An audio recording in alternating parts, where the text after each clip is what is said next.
It was all in readiness. All of this was done before our eyes.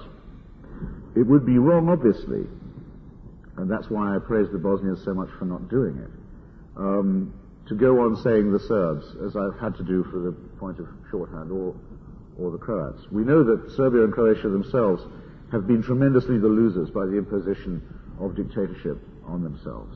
We know that even quite radical and nationalist politicians like Vuk Draskovic, leader of the opposition party in Belgrade, have paid a tremendous price even for the smallest dissent. Mr. Draskovic, even for mentioning, because he's from Bosnia himself, that there had been cleansing going on and that he knew of it, was beaten into a coma and thrown into jail. His party was nearly closed down, prevented from contesting the elections. We know that hundreds of thousands of young Serbians are refusing to be conscripted into this suicidal and disgusting war. Nothing was done either by the Western powers, by the democracies, to stiffen or help or aid the democratic forces in Serbia. That's another disgrace to be laid to our charge. Nothing was done to try and keep the independent newspapers like Vremya and Borba alive, which now survive on circulations of a few hundred. Nothing was done to keep the independent radio and TV channels going. Operations that NATO and the CIA had specialized in for years, covertly, which could have been done overtly and without shame and with pride, were not undertaken, were not considered worthwhile. When Croatian Democrats had to watch the streets and squares of Zagreb being renamed by Tudjman's government after Croatian war criminals of the Second World War, rehabilitated heroes of the Ustasha, when every independent paper, except for Slobodna Dalmatia, but not Novi Danash, all the independent press and magazines of Croatia were being closed down, when all dissent at the creation of a greater Croatia in Western Herzegovina was being repressed. Not a squeak, ladies and gentlemen. Not a program, not a dollar, not a word for our Croat and Serbian democratic co-thinkers. I don't really know if I can say this completes the indictment, but it begins to flesh it out.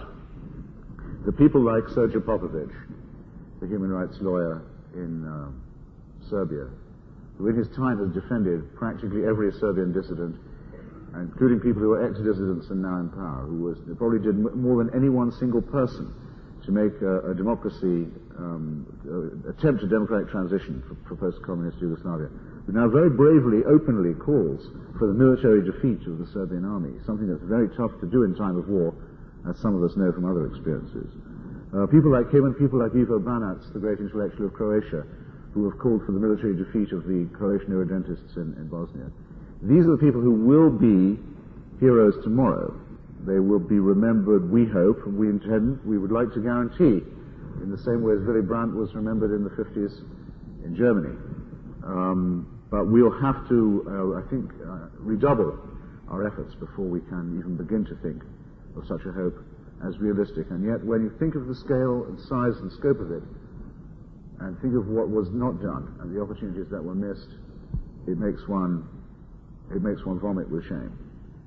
I don't know how I'm doing for time and run. At any rate, it may possibly be that the picture is, if not brightening, no longer darkening as fast as it was. The fact is that when the great powers reckoned up the cost of this partition, they did notice that the cost was getting prohibitively high. In civilian terms, in political terms, in what they call fallout terms. Public opinion awoke, at least partially, from what had seemed some kind of narcotic doze.